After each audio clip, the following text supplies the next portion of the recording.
Hey, I'm Jacob. And I'm Evan. All topics presented in this podcast are highly likely to contain spoilers. We tell you this as a courtesy to you, the listener, so that we may not ruin any movies or shows for you. Thank you for listening. This has been your spoiler warning. Hey guys, we're back with part 2. And where do we leave off, Jacob, on the last episode? Well, we were just talking about the pod race. You talked a little bit about, what was it? Oh, man. Oh, the Tusken Raiders. We just talked about what they actually were, and kind of, exactly what, I guess where they came from, what their whole mindset is. We talked a little bit about that. And I was just about to bring up something. I have a question for you, but if you have something else to add about Tusken Raiders, feel free to do that first. I don't know. It's all you. I pretty much say what I need to say. Sure. Okay. So, my question for you is what is, and please give the appropriate version, what is a bantha fodder? It was kind of like a derogatory term slung around at each other. I think Annie called Sebulba it, or maybe the other way around. I don't remember. So bantha fodder. So a bantha is a creature on Tatooine that the Tusken Raiders use to travel. Okay. And fodder is their...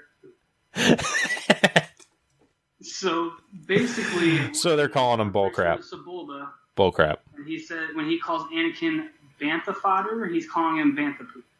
Okay, so he's calling him basically like horse crap. Basically, yeah. Okay. All right. Neat. Okay. Yeah. I wasn't sure, but I could tell that it was something probably bad. That's a good question, honestly, because the only time you ever hear anything about bantha is episode 4. Yeah. Oh, really? Yeah, they really don't. Banthas really aren't mentioned. I think they're 80 mentioned. In what? And maybe in the Clone Wars are mentioned once or twice. Maybe. I'm not even sure about that, honestly. But yeah. It's, when they're saying that, they're calling him bantha poop. Okay. Okay. Hey, what was the Tatooine language of Anakin called Sebulba slime ball, but it was called something. Like he said it, and it was like in another language. It was like Sleevo? Sleevo or something. Yeah, something like that. I just made it. Slimo, Sleezo. Slimo. Slimo. Basically just calling him a sleazeball. Yeah, pretty much. It's just kind of like the local jargon, I guess. Yeah. Like, if you go down south, they say y'all and whatnot. If you go up north, closer to Canada, because my cousin actually lives up north. Yeah. They do the whole A at the end, like, what's going on, eh? A boot. Yeah. My cousin actually does that. He lives right there along. It's just kind of like a local dialect type thing. Okay, yeah, gotcha. Really? All right. Well, yeah, I just noticed that Sebulba then called someone else a slime ball, and I just wrote unoriginal. But, yeah. So, then the service track that Anakin jumped up on the pod race, I noticed, because I think there was a part of the Lego Star Wars level that had that to it. I thought that was kind of neat. Yeah, there's a part in the Lego Star Wars game in the Complete Saga and there's one for just the first 3 movies as well. Okay. One of the levels in episode 1 was the pod race, and they had that surface ramp that you could go up. Right. Yeah, well, anyway, I noticed that. I thought that was kind of cool, but it was interesting and good details for the video game. But in the movie, it had people that are standing behind that blade, and it cracks me up every time I see it because they're all just like diving out of the way as they see the pod on the boards. Yeah. Okay. So moving a little bit. So pod race goes on. Sebulba and Anakin lock engines, and then they kind of like break apart. Sebulba crashes. I remember him dying. I swear that it blew up. I don't know why I thought that, because I was looking there and he obviously he didn't die. So the thing that you see blow up, yeah, is one of his engines. Well, yeah, no, and I noticed it this time watching through, but like I always remember, I was like, Sebulba got what's coming to him. He died. But now I'm like looking at it, I'm like, oh, No, he didn't. So I guess my question is to you. Even the last time, every other time you watch it, that you would know he doesn't die. He was like, pod just kind of come to a halt, and he's like, "Oh, poodoo." Yeah, you're right. I know, but like, so I'm just saying I don't know why I remembered it that way because I watching it through this time. It was very clear, and I then remembered that scene, but I was like, why the heck did I remember him dying? But it raised the question now, whatever happened to him? Do you know? To Sebulba? Sebulba, yeah. Is he just now, it was just like, all right, his time's done. We don't care about him anymore. Like, no further thing. Yeah, that's basically it, honestly. Okay. Because it's kind of like Sebulba does. I'm sure he does more pod racing on Tatooine. Yeah. Because I mean, he was just there for pod racing. He was just there as a pod racer, kind of like portrayed him as Anakin's rival. Yeah. Is really all he was there for. Yeah. I like to think that Darth Vader one day invaded Tatooine and just murdered him. Oh, I hope that happened, but this is a little off topic, but sure, what's up? After Anakin became, spoiler alert for those that are listening, after Anakin became Darth Vader, he never set foot on Tatooine again. Huh. He never went back to Tatooine. I mean, I don't recall him going back, but... Well, even in, like, books and whatnot, yeah, he went back. The draw of Tatooine would... To him, he would believe it would bring Anakin back out. Oh. So, yeah, interesting. Darth Vader never actually went. He never went back to Tatooine. Never set foot on it. He would orbit the planet from time to time if something was going on Tatooine, but he himself would never set foot on Tatooine again. Interesting. Yeah. Hey, so very quick before we continue, I am really needing a drink of water. So if it would be cool with you, I'd like to take a short break. That's fine.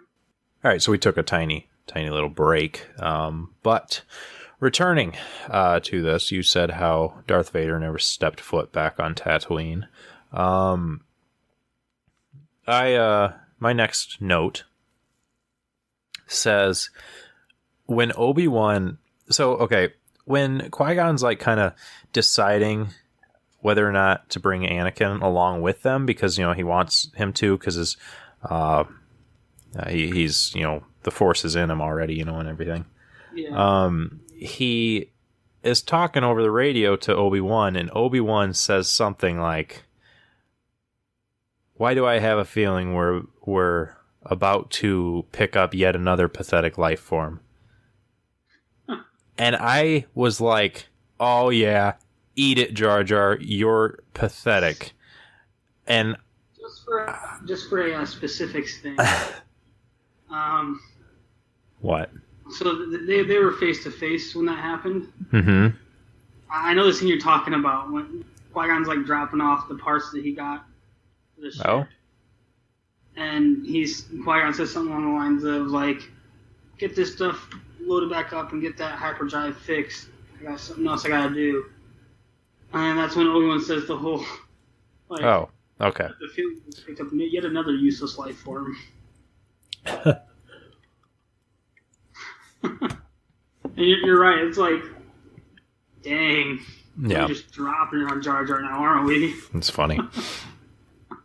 I honestly, how I think things should have gone, like, I was kind of like, no, they can't leave the mom behind. And I felt bad for that. Like, I felt, you know, that. And I just liked the idea that, I don't know, they kill the blue buzzy dude, and take the mom too. What was his name? Watto? Yeah. Just murder him. I don't know. I don't see why they couldn't have taken the mom. By the time they left, by the time Watto would have found out that Anakin's mom was gone, yeah, they would have been gone. Gone from Tatooine. I don't know. I'm sure the Hutts could have sent like a bounty hunter or something after her, but she was a slave at that point. Yeah. I don't know, man, but I just knowing. So Bulba says to Anakin at one point before the race, he says something along the lines of like, "I would have crushed you if you weren't a slave." Yeah. basically saying like the only reason I'm not going to kill you is because you're someone else's property. Mm-hmm. And so clearly, in the movie, like on Tatooine, they don't think of slaves as being like anything special or anything. Like obviously, it's not a good thing. They're owned by someone else or something else, depending on the race and whatnot. Yeah, but they're not people. Like it's not. A slave. Sorry. I feel like in Star Wars is not someone that I know what Bounty would have been taken out for. Yeah, no, I get that. Yeah, I know what you're saying. Bounty took Anakin's mom with him, but let's be honest, Qui-Gon's a Jedi. A bounty hunter's not. Yeah. I don't know, but I just knowing what ends up becoming of Anakin's mom, I was just kind of like, don't leave her, come on. What'd you say? Of Shmi. Oh yeah, that was her name, wasn't it? Yeah, Shmi Skywalker. When you said that, I'm just picturing Jar Jar just like impersonating Anakin out of being a jerk. And he's just like, Shmi Skywalker. Meh, meh, meh.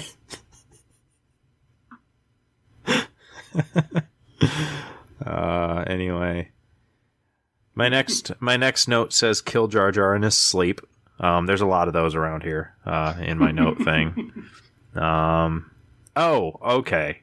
And this is what you had me highlight to bring up. The Queen's decoy looks like a deformed crow. Again, with the whole uniform thing. But you wanted me to bring that up because you apparently had some notes on that. Yeah, so the Queen's decoy is like... They've never used the same handmaiden as the movie. What? If you really pay attention to the face of the Queen throughout the movie, you can notice that sometimes it's actually Padme. Yeah. And sometimes it's one of the handmaidens, but it's never the same handmaiden. Oh, I didn't notice that part. Yeah.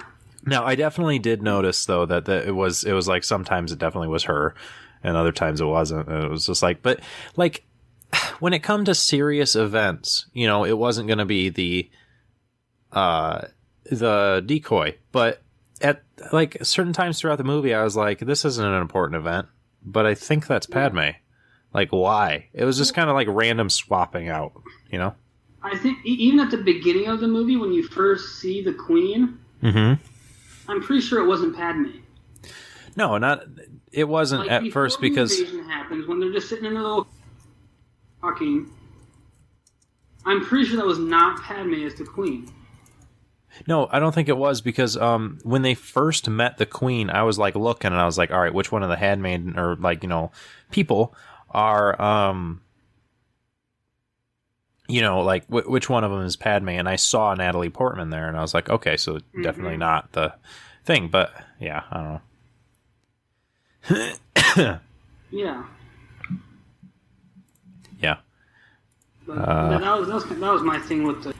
It's just like, the decoy was never the same handmaiden. Right. So. Yeah. Okay. Well, you have any notes coming up? I have one, but I'll maybe let you, if you have any. Where are we at? So right now, they've left Tatooine. And my next note is regarding the Jedi Council. So we're right when we first see that. Okay, I don't have anything right a little further on with the Jedi Council. Okay. Well, my thing was that I made a quick list here of I wanted to take note of who the Jedi Temple members were that it showed. And so I made a small list. Obviously, Yoda was there. You had Ki-Adi-Mundi, the tall head dude. Mace Windu. You had Plo Koon. We saw Yaddle for the first and pretty well only time, I think. So it was kind of funny to see her there. And And then Yariel Poof, the long neck dude, always looks like a freaking goober. The Kaminoan? Yeah.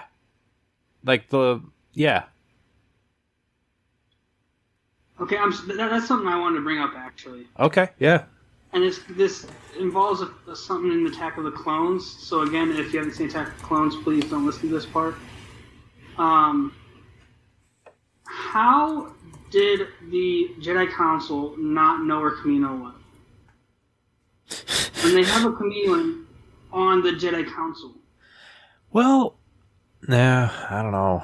That's... And like you said, it's bluntly shown in the Phantom Menace on the Jedi Council, and you see the Kaminoans on Kamino episode 2. Yeah, let me look up something really quick. Still... That dude is just a different race.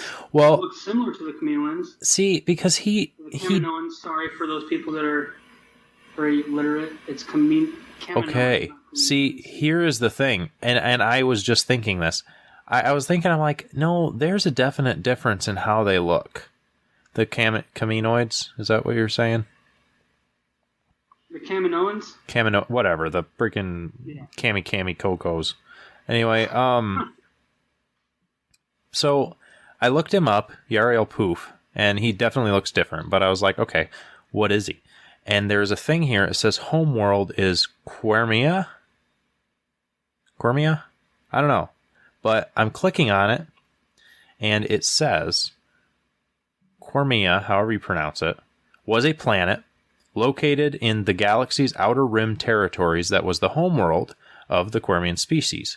Yariel Poof, a male Quermian Jedi Master who served on the Jedi High Council during the final years of the Galactic Republic, hailed from this planet.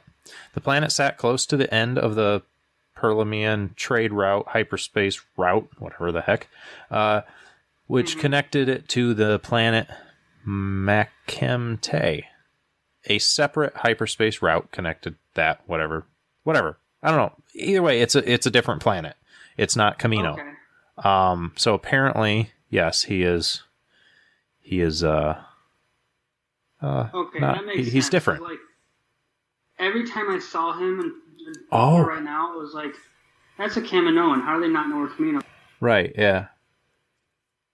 Yeah. That explains Yep. I really like this website. Okay, so I still adore the fact that the fandom Star Wars page is Wikipedia. I still love that. I love that title. But under this, when I was like looking for it, there is 2 different tabs. One of them says canon and the other says legends. So I like that there's a distinction between the 2 now. Oh, yeah. So you can like separate what you're reading. And I love that. But yeah, so Wikipedia. Great little source of possible information. I mean, nerds pretty well or good as far as wanting everything accurate. Yariel Poof's 8'7". Just want to point that out. But he's got a freaking, I was going to say he's got like a 2-foot neck. So that's definitely it. But anyway. Okay. So yeah. So he's not, help me say this. Kaminoan? Kaminoan? Yeah. Is that what you're saying? He's not that? Yeah. Okay. Yeah. So I thought that was kind of interesting about Yaddle, and I got to read into that a little bit more. And no, I'm not going to say that. This is about Phantom Menace. But anyway, then we see those in court, the courtroom thingy, all the little floaty things. And I was just spotting, and I was like, okay, a while ago I saw, in the Senate. That's what I mean. A while ago I saw this Easter egg thing talking about something. So I was like looking amongst it, and I was like, all right, who can I see in the various things, you know? Mm-hmm. And I was like looking, and I saw some Wookiees, and I was like, okay, so there's some Wookiees there. And then I finally saw that scene where they were talking about, where they're like, there's freaking E.T. And I like saw it, and I was like, yeah, okay, that looks like E.T. I don't think it is, but really, that's kind of a funny scene. Yeah, if you look, it's like towards the end of the Senate scene, but like in the lower left corner, you see 3 of them, and they're just sitting there, and they definitely look like E.T. They got the head shape, the neck length, and the short, stumpy body. You can't really see their feet, but yeah, there's things that look like E.T. And I don't know if it was an Easter egg or if it was just, I don't know, something that looks like it. But I mean, Phantom Menace was definitely made after E.T., so yeah, I think it might have been an Easter egg. Honestly, I've never noticed. I've never really paid attention to the background species they have in the Senate room. Honestly, yeah, never actually looked back. Like obviously, I hear the Wookiees when they're doing their thing. Yeah, but, no, I'd look back into it. It's funny to see all the different things. But yeah, any notes? I got a little bit more on the Senate, but yeah. So before you dive into the Senate, well, it's just kind of hit my point with the Jedi. Okay. Oh yeah, with the like, I don't know, something that's kind of strike me as odd. When they're testing Anakin to see if he was like Force sensitive, you know? Right. And Mace Windu was holding that little like mirror-looking thing. He's like, "What do you see on the screen now?" Type thing, you know? Oh yeah. And I don't know why, but for some reason that just kind of hit me as odd. Why they would choose something like, "Oh, you have to read a Jedi Master seeing on the screen." Yeah. I don't know. Their test was weird, is what you're saying. Yeah. Yeah, I agree. Okay. So, kind of my thought. Yeah, so I my next note was kind of interesting, I thought. So it started off because it showed Supreme Chancellor Valorum. And you said that they really don't touch on him. They're like, there's no real background information other than the fact he was preceding who comes next. Yeah. Then that was it. But the actor looked extraordinarily familiar, and I'm like, who the absolute heck is that dude? So I looked him up, and his name is Terrence Stamp, and I thought it was really interesting seeing all the work he's done, because what I noticed him from was a movie called The Adjustment Bureau. It's got Emily Blunt and Matt Damon in it. It's pretty good, about 2 people fighting fate. And it's a really interesting movie, but regardless, one of my favorite movies, and so I noticed him from that. But as I was looking to see what else he's been in, because I wasn't fully convinced that that's where I've seen him from, and turns out I think it is. I don't know what else I would have seen him in. But he was a voice in Halo 3. He was also a voice in Oblivion, Elder Scrolls 4, yeah. And he played... It does not. It just says voice. Okay. So he must have just been like an extra or something, you know? Yeah. But then it says that he played Stick in the movie Elektra in 2005. Which, really? Elektra is part of kind of the... well, I mean, it's Marvel. I don't know what you would... The kind of like Dark City kind of theme stuff there. With Daredevil. What was that? It plays in with Daredevil? Exactly. Daredevil, Luke Cage, Jessica Jones, all them. Yeah, he plays Stick, and Stick and Stone from the Chased martial arts stuff in Marvel. In that stuff. Yeah. So I thought that was kind of interesting. I was like, oh, okay, he's in that. And I'm really big into the whole Marvel series on Netflix right now, so that was kind of cool. But yeah. Anyway, that was my note on him. It was kind of cool to see that he's been in all that. Next, do you want to talk about the midichlorians, or is that really too in-depth to talk about right now? Like, I'm fine with either. I feel like it is in-depth, kind of like it explains the Force, and maybe right now is not the place for it. Yeah, I would say absolutely talk about it, because you don't really hear about Sure. Actually, I don't think you hear about them at all in 4, 5, and 6. No, you don't. I mean, I don't recall anything other than mentioned in this, because his count was high. Like, the midichlorians, as it says in the movie, a microscopic life form. Mm-hmm. And they, as I guess Obi-Wan says in Episode 4. In Episode 4? they basically create the Force. They are what makes the Force the Force. Yeah. So they're all around every living being in the universe. They like move within them and all that kind of stuff. Yeah. And they have what's called a symbiotic relationship. So basically, without life forms, the midichlorians aren't there. Without the midichlorians, other life is not possible. Right, kind of like Venom. Yeah, basically exactly like Venom, actually. Yeah, symbiote. Except for the whole, turns him into a monster thing. Well, I mean, just that form of relationship is what I meant. With the midichlorians, though, because they kind of treat the midichlorians as basically acting as God. But the midichlorians aren't just like we helped a good side. The midichlorians and the Force is a good side, bad side. It's all about balance. Right. And so that's why, like, you have the Sith and you have the Jedi, you have the good and the bad. But the midichlorians act in both sides. They're not like, we're just going to help the good guys. Right. Like, as long as the midichlorians focus on keeping balance. Yeah. And so this kind of goes into the book Darth Plagueis. Which is now Legend, correct? I'm pretty sure it's not Legends, yeah. But just kind of give an example of how they keep balance. So there's a prophecy in Star Wars that someone born of the Force will bring balance to the Yeah. and it's believed to be Anakin, which you first see in this movie. But in the book Darth Plagueis, I'm pretty sure it's in Darth Plagueis, Palpatine and Darth Plagueis try and use the Force to create Anakin, but trying to create him bad, so he'll be a Sith with them. So the chosen one will be bad. Yeah. And like I said, I believe it's in this book. The midichlorians are basically like, well, screw you. We're gonna make him this way. Yeah, you can create him, you can make the one, but we're gonna do this to kind of foil your plan to help keep balance. So I see. Yeah, so like Palpatine and Darth Plagueis achieved their goal of creating the chosen one, but the midichlorians are like, guess what? Plot twist.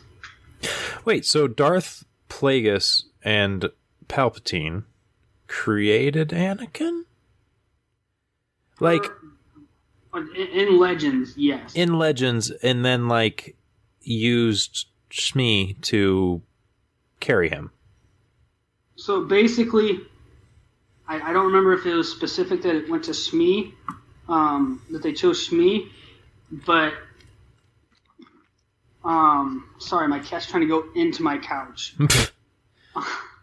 I see. But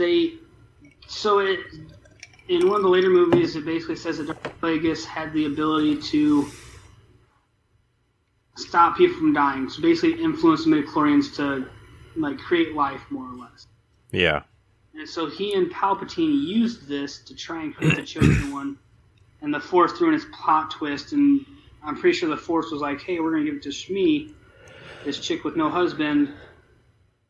Yeah. And that's why when Qui-Gon asked her who the father was, she says, there was no father.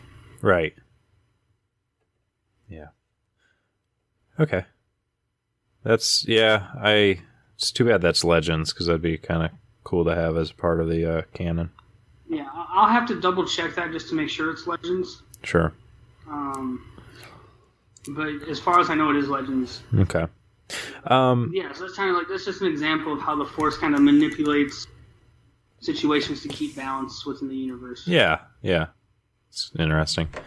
So my next note is about Jar Jar again. Oh boy.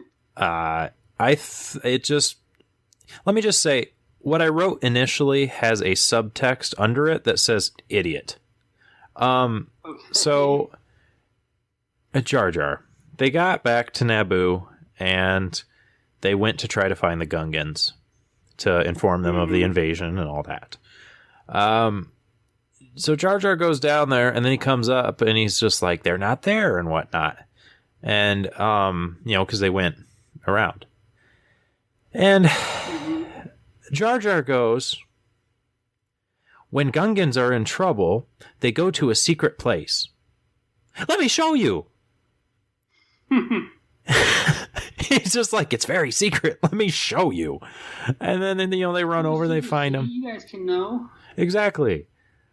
And then I realized I heard another Gungan speak. And they sound normal. And I'm like, all right. Jar Jar is definitely just the dunce of all of them. Like, he's the village idiot. But anyway, and then my next note says Jar Jar still needs to die, but I'm curious what happens to him. Wasn't he at okay. Quick spoiler alert, episode 3. Wasn't he, potential spoiler alert, wasn't he at the funeral of Padme? Yeah, he was. Okay. Is there any... another spoiler alert, potential spoiler alert. Sure. At the end of episode 6, Return of the Jedi, mm-hmm. It shows Naboo. Right. And you hear a voice that sounds a lot like Jar's. At the end of episode 6? I'm pretty sure. That's... Huh. I might be wrong on that. See, my question is, what? Like, that doesn't make sense to me, because, like, that was made in what? Like, I mean, I don't know what it would have been. 70s or 80s. Yeah. So, like, unless they took that final voice, which would be kind of weird to do, and then, like, based Jar Jar off of that voice, like, or they went back and edited it, and I don't know. You know, like, because obviously they edited it in Anakin's, you know, like, silhouette to end up being like the prequels. But that's another thing I'll have to double check, because I was not expecting you to bring this up, so I didn't do research on that. Sure, yeah, okay. That was just that's not talking specifically about this movie anymore, so never mind. But yeah. Just last one on this, knowing you back on track. I just remember at the end of 6, or one of the originals. Yeah. You hear like a woohoo or whatever that sounds a lot like Jar Jar. I see. Huh. Yeah, because I'm curious to see what happened to him. I'm personally completely okay that he was not in any more of the movies than he was. Because though I play out that I hate him a lot, he does annoy me, but like, it's whatever. I mean, he's a character. It's fine. But he does annoy me. But yeah. Okay. So around 1 hour and 45 minutes, we get into that Naboo battle. You know, it's not like the clone battles, but it was still like pretty large scale, and all those kind of battles that are large scale, just like I like. One of my favorite scenes from that is when the machines unload the droids. Because it's just like, oh, there's a lot of them. And I just remember, like, yeah, like I used to play a lot with Bionicles. And I just remember, like, literally making things like that. Like, I'd curl them up in balls and, like, attach them to stuff so that they could be transported, you know, whatever. And it would do the same thing, because I liked that scene a lot. Yeah. Yeah. Yeah, I thought that was a really cool type of battle scene to put into Star Wars. Yeah. Especially coming from the original 3, to have kind of a big scale battle like that, you know, like right, army against army compared to the original 3, in my opinion, didn't really have that big, long, or like kind of drawn out battle. Yeah. I guess you kind of saw one in episode 5, and that's all I'll say on that. Well, yeah. But like to have that big drawn out like army against army, no cover, no obstacles in between them. I thought that was definitely a cool new twist to Star Wars when they first released the Phantom Menace. Yeah, I agree with that. I really liked the Naboo battle though, because like, despite any of my views on the Gungans, they were decent. They're pretty good, like against the droids. Like, I mean, they weren't clones, but whatever. One thing I will note about that battle, though, Yeah, what's that? is the only weapons that the Gungans was their electronic orb, like catapults. Yeah, they didn't have very. They're like their plasma shield things they had, and then their little sling plasma ball things they had. They didn't have any other blasters or spears or anything. No, they just had a bunch of shields and that. No hand-to-hand combat or close quarters combat weapons or even long range. They had little sling orb ball things. Yeah, I noticed that. I really liked the orb ball things. I thought they were kind of cool, especially when they they smacked into the tanks and stuff, and then it was just eating away at it. Like, I always thought that was kind of cool, but yeah, they really didn't have much to defend themselves or fight. But whatever, I guess. And solely because of luck, it worked out for them. Mm-hmm. But yeah, I liked how episode 1 did use that stereotypical stormtrooper death sound. Mm-hmm. Have you noticed that? There was one occurrence of it. I thought that was funny. Unless I missed a couple, but yeah. And then I think there was maybe 2 or 3, honestly. There might have been, yeah. I might be wrong. I specifically noticed one, but I mean, I don't doubt that there was other ones. So another thing, okay, I pointed this. I noticed this around an hour and 53 minutes. A droid picks himself up out of the tank and is looking at the Gungans. And he pulls out binoculars and is looking. Okay, why does a droid need binoculars? They don't have eyes. Like, I don't know. It was just like this thing where I'm like, okay, I mean, I guess, it would enhance their ability to pick up data, I guess, by looking. But I just thought it was ridiculous that a droid needed binoculars. Yeah. Did you notice that? It's funny you mentioned that. In several episodes of the Clone Wars, you binoculars and look through them. It's what the heck? Why? You're a droid. What? Yeah, exactly. If Clones pulled them out, or a Jedi pulled out some binoculars to see for, that's one thing. That's a feature. Yeah. A droid, really?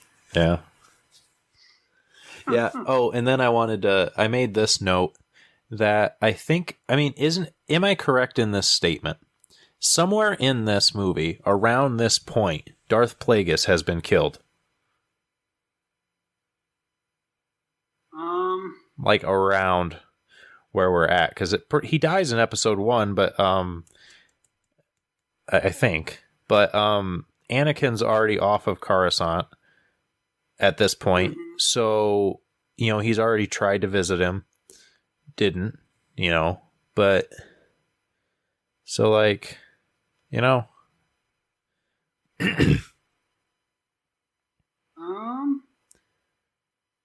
mean, I guess we don't know for sure, but I thought it was somewhere in there that he died. It's kind of hard to tell because we don't see it. We don't know of anything about it till episode 3, but... So, per legend, Darth Plagueis died somewhere around this point. Per canon... Yeah. Changed now. Oh, yeah. Darth Plagueis died before Palpatine took Maul as his apprentice. Oh. So... by canon, he's been already dead for a little while. Yes, per canon, Darth Plagueis is already dead. Oh, okay. See, that's where I'm getting confused now, because everything being rejected as legend and stuff, and then into legend, rejected as canon.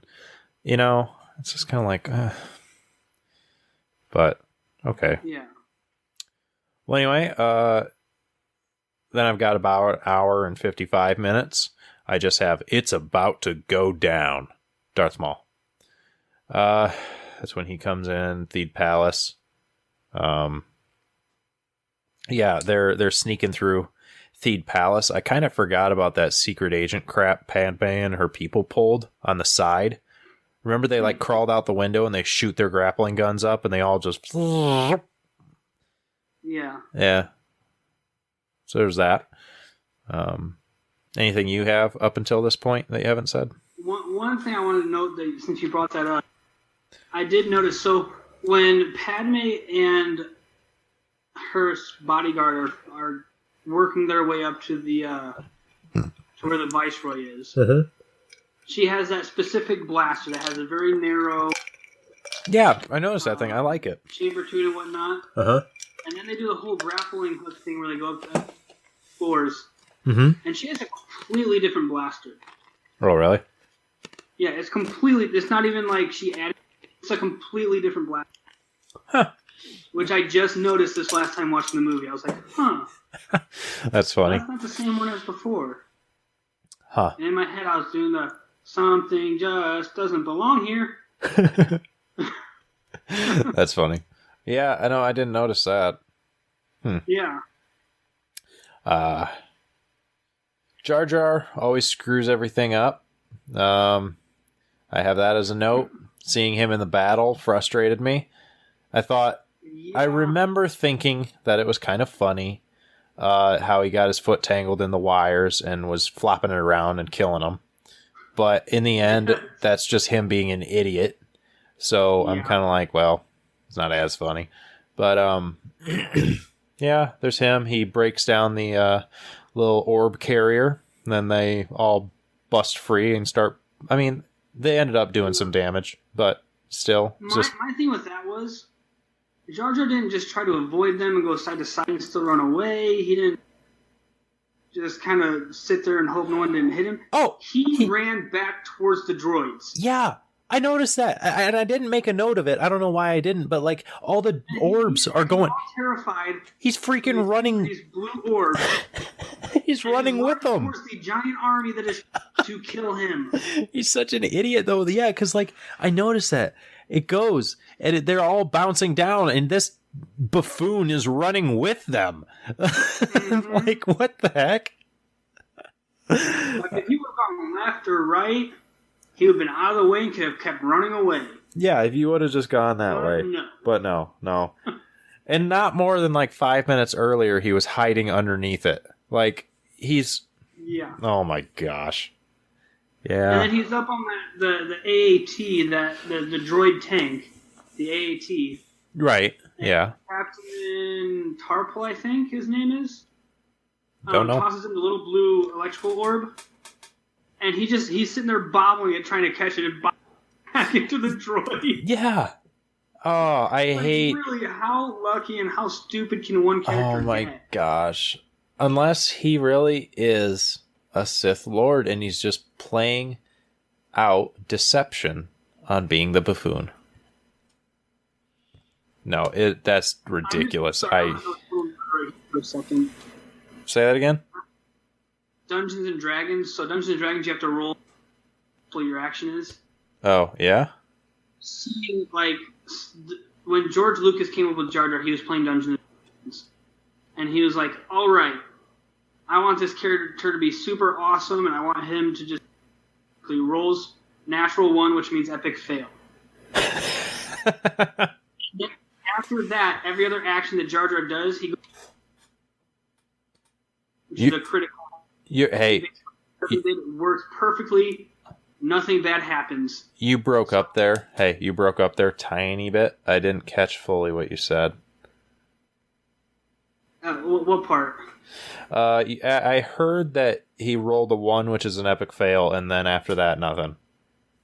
So, I just imagine George Lucas rolls what to do with Star Wars. Rolls a natural 1, epic fail, which means every action that Jar Jar does just looks completely ridiculous and like Jar Jar's a complete moron. But then when he rolls for the success of like tossing the blue ball back into the droid, natural 20, which means it works. He does it. He has no negative like immediate effects right there. He does it. It just happens to work out great. So he looks completely ridiculous and just retarded trying to do his action. His action actually works. That's how I envision George Lucas came up with some of the dumb stuff that Jar Jar does. I feel like if you do take Jar Jar and like look at how his battle techniques, it's literally that or that like heading where it's like mission failed successfully. Mm-hmm. Yeah. Going back, it's the wire tangled on his foot. Yeah. George Lucas like, all right, I want Jar Jar to destroy this droid. All right, rolls 20, so he gets a perfect. He destroys the droid. All right, I want Jar Jar to destroy these droids. I want Jar Jar to start stomping the droid. Natural 1, critical fail. All right, the wire gets tangled on his foot. All right, well now I want him to destroy these droids. Natural 20. All right, the wire's tangled on his foot, but he starts hopping around, and the droid just starts shooting randomly and destroys the other droids. What? Yeah. No. That's funny. No, what? That makes no sense. So, Qui-Gon is skewered in their fight, which was a cool fight. Before we get to him being skewered, Sure. this goes with the fight, actually. Okay. I noticed throughout the entire lightsaber duel that's going on with Darth Qui-Gon, Yeah. there is so much spinning. There was a lot of spinning. Yeah. Why did, okay, Darth Maul, I kind of understand he has to spin a little bit to kind of get his lightsaber into position because it's a dual blade. Yeah. Why are Obi-Wan and Qui-Gon spinning so much? I don't know, man. Maybe they're I know practicing it's for that. part of the lightsaber technique that they use for, if you want an actual canon reason, it's part of the lightsaber technique that they use. It involves them getting into a certain position so they can do their next stroke and all this other kind of stuff. But why did that technique have to have so much spinning? Man, they were joining. They're trying to, practice for the Progressive on Ice commercial. You know which one I'm talking about? Yeah. With the very, very big name your price tool. Yeah. Anyway, I was just being goofy, but. And then another thing, when they reach that final chamber where Qui-Gon's fighting Darth Maul. Right. And those shields come in the way so Obi-Wan can't reach him. Right. I mentioned the last video that Obi-Wan and Qui-Gon used force speed or force run, whatever the tech is for it, to escape the droids. Yeah, why did he not use that? Not use this force speed or force run to get up there and fight Darth Maul with his master. Man, I don't know. Definitely should have. Might have turned out differently. Like, I understand plot development, and the character was a one-movie character and whatnot, but, come on. I wish he wasn't. Dude, I wish he was in all of them, but Let's think in terms of the universe and what is able to happen in the universe. Yeah. Obi-Wan should have been able to make it there. I agree. But yeah. I'll say they're at the end of the movie, and then when Qui-Gon first encounters Darth Maul on Tatooine, were pretty good. They were some dope fight scenes. Yeah, no, I agree. My favorite scene of that battle was also something that I kind of made a comment on. I was kind of wondering. So 2 hours in, about 2 hours, Qui-Gon was skewered. I wish he would have. I in between that and the next note, I have kill the two guppy jerks. I still don't like them. I wish they were to have been killed. Okay, so Obi-Wan was down that shaft, and he's hanging on. And he uses the Force to get Qui-Gon's lightsaber and whatever. No. Okay. Sorry. Not yet. After he was released from behind that force field area, that was like the best battle, I thought, because he was just beating on him. Like, he was giving it his entire all. Yes. But that was motivated kind of out of a grieving rage. So could you make the argument that he was fighting out of anger, therefore showing some sort of dark element? I would say, yeah, you could just. I would say. So, in later movies, you see Anakin a couple times using hatred or anger. Yeah. I don't think Obi-Wan did not go to that extent. No, it wasn't out of hate, but it was... Pure anger is driving him. Right. But I would say he definitely he used some of the anger and grief that he felt in that moment watching his master get stabbed to fuel, I would say, more his reaction time and kind of like his focus. Yeah.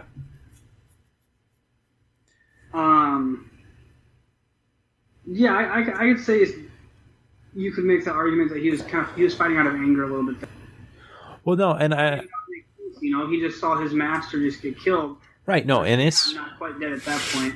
It's 100% like reasonable, and like I think he should have, but Qui-Gon's basically been his father figure. Right, but my question, my question though is that isn't fighting like the anger behind that, even if it's reactionary, isn't that an element that kind of is more leaning towards the dark side?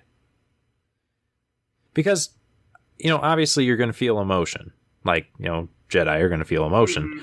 But, like, when you're acting out of anger, such as, fueled by hate, and that's kind of the whole, like, dark side thing, is that kind of crossing over into that bit of, and you could call it a gray area, but into that side of things? Or would it be okay because the reasoning behind it kind of justifies the anger that drove it, So if you're speaking on the terms of what the Jedi believe... Right, that's what I mean. That would not be okay, because the whole thing with the Jedi, the ends do not justify the means. Okay. So like the Sith, more so, you'll find it more common, the Sith are like, the ends definitely justify the means. If you guys do some shady stuff to get to where you want to go, that's okay. Whereas the Jedi is like, it's not... The Jedi, it's more of the journey it takes and the final destination. Right. Okay. So, like, if you're fighting out of anger, even though, like, a reasonable anger to have, that's not okay to do. Yeah. But then it comes into the whole thing of, I believe every single person has light and dark, and they have... And the one thing that always bothered me with Star Wars is, or with the Jedi and the Sith, I guess, it's so white and black. Yeah. There's not really any gray area for them. Oh, okay. So you saying that reminded me. I had a conversation with Patrick, our proud sponsor, the other day, and he had brought up that he was like, "Man, they need to do a lot more movies and stuff on the Old Republic because that had some awesome Sith Lords." And then he was like talking about that a little bit, and I would like to look into that eventually, but obviously, I mean, there's a lot to cover, I guess. There's a lot to talk about, and who knows what's canon and what's legend, all that stuff. But he had brought up that one of his favorite characters was someone, I can't think of the name, but who was considered more of a, I don't know if he called it a gray Jedi or what, but it was somebody who used kind of, kind of had their own agenda, had used elements of both. Yeah, so just I'll briefly hit it. Yeah. So obviously you have Jedi and Sith. Right. And then you have what's called a gray Jedi, who is basically someone that they can be anywhere on the spectrum, really, of good and bad. But more typically you find them kind of on the good side.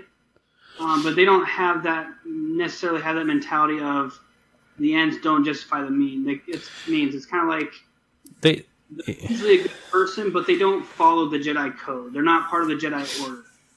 Okay. So they're not... They're trained in the ways of the Force. They can still use a lightsaber. They have that knowledge. But they don't... Like, it's kind of like, okay, I know this guy's going to do something bad, so I'm just going to kill him. Whereas the Jedi would probably most likely just arrest them. Yeah, okay. Maybe arrest them, and depending on whether they've actually done anything or not, maybe arrest them. A gray Jedi would be more inclined to just kill them to prevent it from happening in the first place. Gotcha. So it's kind of like... They're not necessarily a bad on the evil side. They don't go and, slaughter thousands or, Right, yeah. But they're more open-minded to their approach on a situation than a Jedi would.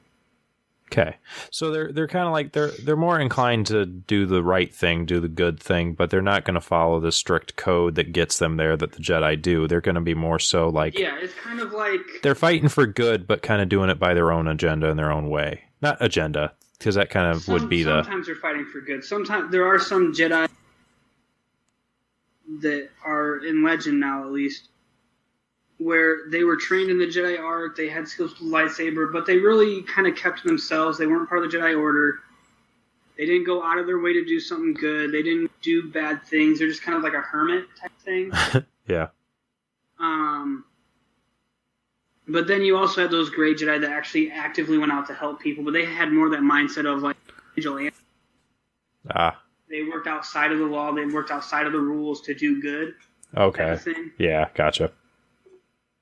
Okay. So, yeah, is there more you want to say on that? And then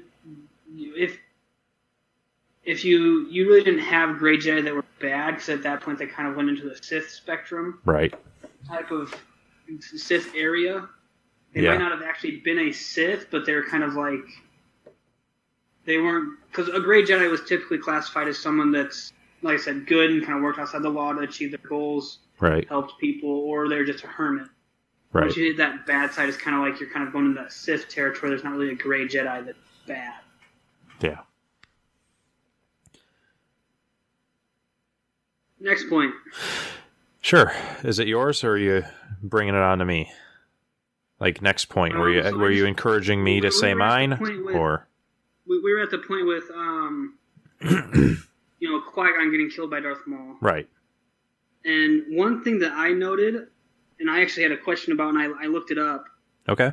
So after Darth Maul stabs Qui-Gon, yes, and Darth Maul and Obi-Wan do their fight scene, and Darth Maul knocks him down into that hole, and Obi-Wan catches that like red, whatever it's called, a little red outcropping. Yeah, the thing he's holding on to. And then Darth Maul kicks Obi-Wan's lightsaber into the hole. Yeah. I was wondering whatever happened to his lightsaber. Did okay. Obi-Wan get that back? Yeah. What happened with it? And so I actually looked it up. Uh-huh. And he never got that lightsaber back. After Episode 1 ended, he actually went and constructed a new lightsaber, which was modeled roughly on the lightsaber he had at that time, but it's the more commonly known lightsaber of Obi-Wan, that's handle style.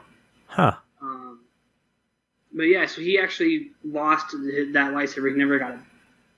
You know what would be That was like a cool little... Yeah. Something that a lot of people don't know about, you know? Yeah, that's cool. You know what would be really cool, though? And I don't think that they did it, but it would have been a really, really cool Easter egg if in Episode 3, when Grievous has all 4 of his, one of them was that. Because he collects them, you know? Like, what if he found it and he had Obi-Wan's? That would have been cool, but... Okay. Yeah, that would have been a cool little Easter egg. Yeah. Yeah, go ahead. And then along with that, after Obi-Wan uses the Force to pull Qui-Gon's lightsaber and he jumps up. Yeah. To this day, I know movie-wise it was just kind of like, this is the ending Darth Maul gets. Yeah. But it's like, why didn't Darth Maul block? Oh, he had plenty of time to react. Like, I noticed that, and I realized that he was just kind of out of shock. He was like, oh, what is going on? But, like, dude, he's a Sith, and he's, like, a highly skilled one, too. So, like, he's sitting there. I mean, literally, all he had to do was just stick out his lightsaber and freaking end him. But, like, I don't know. I was kind of... I noticed that, because, like... Every time I watch that scene, I'm just like, Darth Maul, you have plenty of time, block. Yeah, he should have been able to prolong the fight at least. Unless they were trying to do something like Obi-Wan was just moving that fast. But like they slowed it down so we could see it kind of thing. Yeah. So unless that's what they were going for. If that's what they were going for, then obviously, good on them, it worked. Right. But like...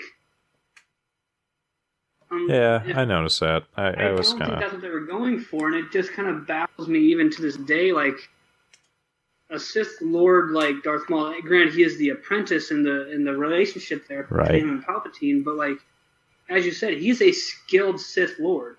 Right. Yeah. Battling that long and having the upper hand most of the time against Qui-Gon, a very well-known Jedi Knight, and Obi-Wan Kenobi against two Jedi at the same time. He's a skilled Sith Lord. He should have had the reaction time to block that or, something like that. Yeah. Yeah, I agree. I don't know, man. Anyway. Oh, so speaking of Master and Apprentice, my next thing was, okay, so Qui-Gon is dead. They move on to the council, or that area. They're at least back on Coruscant, I think. And Mace Windu and Yoda are talking. I think it's them too. And they're like, so he was definitely a Sith Lord and whatnot. Yeah. And Yoda goes, always two Sith. No more, no less. Master and apprentice. And then, the one, or the Mace Windu is like, so which one did we just kill? Kind of thing. Like, which one was that then? Yeah. So, I don't know. I thought that was kind of funny. Like, not funny, but like a cool, like, I don't know. It's like a serious moment. And it's like, oh, I don't know. I wrote that part down just because I liked it. But, moving on to Anakin is now a Padawan. Why, in the name of every single galaxy in Star Wars, do all of the Padawans' hair look that stupid? Are you talking about the braid or what? I'm talking about the braid, the roughed up top, the shaved sides, basically, the little ponytail weird thing in back. Is there like a theme to it? It's like based on rank, you get like a certain like, I don't know. It looks stupid. From what I know, yeah. So the braid is the sign of an apprentice. Okay. That braid they have, because Obi-Wan had it. Yeah. Episode 1, Anakin has it at the end of Episode 1 and into Episode 2. That's true, I guess. Some of the apprentices you see in the Clone Wars TV show have it. Okay. That's so that way other people in the Jedi Order know that. Yeah, I guess. That makes sense. What? I just that braid itself, I know that's what it's meant. Yeah. Well, okay. I don't know. I guess maybe there's a theme to it and an actual, like, that makes sense, whatever. But I think it looks stupid. Anyway, my absolute final note that I have is I was wondering, and you looked it up, it's just a really brief answer, but what is that orb that Padme gives the Gungans? Boss Nass. What is that orb? That orb is basically... It's called the Globe of Peace. Okay. And it's basically a symbol of the alliance between the Gungans and the people of Naboo. Yeah. Just kind of officially saying that they're allies. Really quick. So, hey, the people of Naboo, what would their term be? Like, the Gungans are, well, they're the Gungans. What's the race term for the people of Naboo? From everything I've seen, it just refers to the people of Naboo. All right. Well, then I will take that liberty of uncertainty to hereby declare it the Naboobs. That is my thing. Okay. You know what? That's what they're called. The Trade Federation are Guppies, and the Naboo are Naboobs. So. All right, two things on that then. Sure. Funny play on words. Number one. What's up? The leaders of the Trade Federation. Yes. Their race is actually known as the Neimoidians. Nihoi Minoi. Neimoidians. The Neimoidians. Okay. Is the name of their race. Oh, well, they're still Guppies. And my second thing on that. Yeah. With you mentioning, Naboo, the people of the Naboobs, sorry. Yeah. And the Gungans. Uh-huh. And I tried to look this up and find an answer, but I could not. Why did it take so long for the Gungans and the Naboobs to become allies?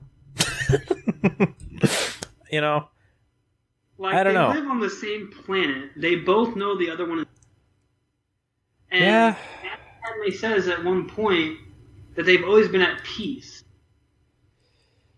I Why don't are they know. not technically allies then at that point? Man, I don't know. I'm curious of what made it so they were not allies until the end of episode 1. Yeah. I don't know, like man. I said, I've done some research, and for the life of me, I cannot find an answer. Yeah. I don't know.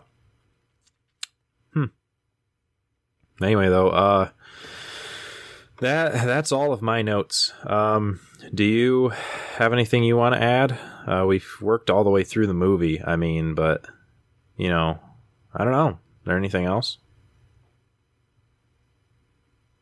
That's all I had. I don't have any other notes or any points to hit. Okay. On my end. I would just say, for those listening, if you had any questions that we did not cover in these last 2 episodes, please let us know in the comments. Yeah. Some of those questions that we kind of directed towards you guys, if you had any knowledge on. Again, please let us know in the comments. Yeah, please. I would love to know more. Please fill us in on that. That'd be very useful, because I'm curious on those too. And one thing I would also like to say is, we have talked, myself, Jacob, and Gage. For the audience. And Gage. Yeah. You cut out, so I was just re-emphasizing. I know you said that. Like, I knew you said Gage, but it just didn't register, so I was just pointing out that Gage is part of this. So Jacob, yes. Gage, and I had talked about it, and we want a name, or I guess a term, to refer to you guys. Yeah. So, let us know in the comment section. We'll gather the top 5. The top 5 liked. So if you see some on there that you like, give them a like. And we'll take those top 5 later on in a future episode, and we'll take those top 5 and have you guys put a vote to those 5 and give yourselves a name. Right. Audience. Yeah. So, this is something that, obviously if you watch it often, and because what we're trying to do here, what would be really awesome to do, is build a community of listeners and of where we're all interacting. And I love seeing the comments, I love seeing the reviews, and if I can find a way to write back, I would love to have conversations, and I'm sure that Evan and Gage are the same way. Absolutely, yeah. And one thing I'd like to note, yeah, it's not just Star Wars. Yeah, no, we're right now on the Star Wars series. We're going to be hitting Marvel. Right. I think Gage and I are planning on doing some Pokemon.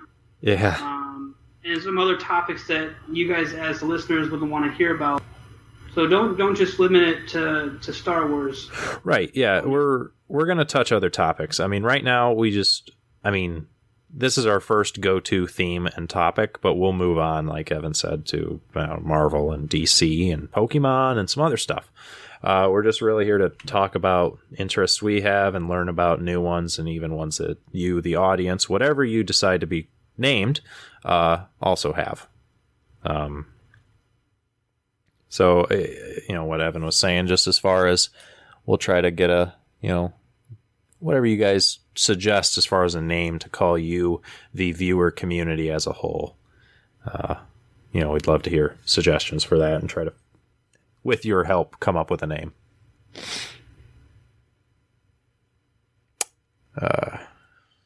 So I don't have anything else. Any last thoughts from you, Jacob?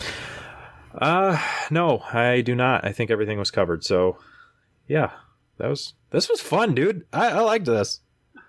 We just, dude, my timer is 2 hours and 18 minutes.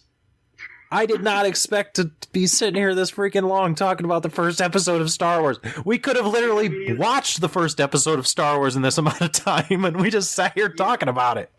For real. I know we went off topic a little bit, but honestly, not that much, though. We kept it to the first movie pretty good. Oh, we did. I think we did. I mean, there was some, slight, steps off of the path towards, talking about Star Wars, but, obviously it all talked about Star Wars, but of the Phantom Menace, but no, we didn't veer off too much, really. All right, so that's the end of our in-depth on Star Wars Phantom Menace. Hope you guys enjoyed. Next episode we'll be covering the first half of Star Wars Attack of the Clones. So give it a listen to. Let us know what you think in the comments below, and hope to hear from you. Yeah.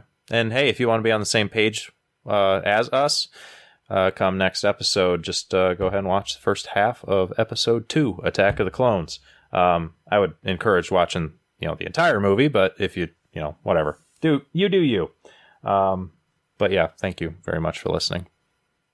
Sound good? All right. You're just so quiet, and then you're just like, all right. All right, and recording. All right, and that's a masterpiece, ladies and gentlemen. Deuces!